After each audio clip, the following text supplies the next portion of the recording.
महात्मा फुले यांच्या सत्यशोधक चळवळीचा प्रकाश नॅशनल कीर्तनातून पसरविणारे राष्ट्रीय प्रबोधनकार सत्यपाल महाराज यांना सत्यशोधक पुरस्कार प्रदान करण्यात आला आहे। हा पुरस्कार सोहळा पातूर येथील श्री सिद्धाजी महाराज मंगल कार्यालयात पार पडला। या कार्यक्रमात प्रमुख अतिथी म्हणून आमदार संजय खोडके आणि आमदार साजिद खान पठाण यांचा नागरी सत्कार देखील करण्यात आला। या प्रबोधन सोहळ्याचे अध्यक्षस्थान काँग्रेस नेते व महाराष्ट्र माळी युवक संघटनेचे संस्थापक अध्यक्ष प्रकाश तायडे यांनी भूषवलेत। या सोहळ्याला समता परिषदेचे नेते गजानन बारतासे, गोपाल गाडगे, रितेश फुलारी, गणेश गाडगे, राजू उगले, महादेवराव गणेशे, प्राध्यापक विलासराव, संजय पाटील, सय्यद कमरुद्दीन, सागर कडोणे, निर्भय पोहरे, राजेश गावंडे, शेख मुख्तार, महेंद्र गवई या मान्यवरांची उपस्थिती होती।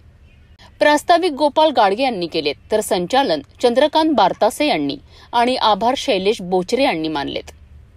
या कार्यक्रमात सत्यपाल महाराज यांच्या राष्ट्रप्रेमाने भरलेल्या कीर्तनाने उपस्थित जनसमुदाय मंत्रमुग्ध झाला।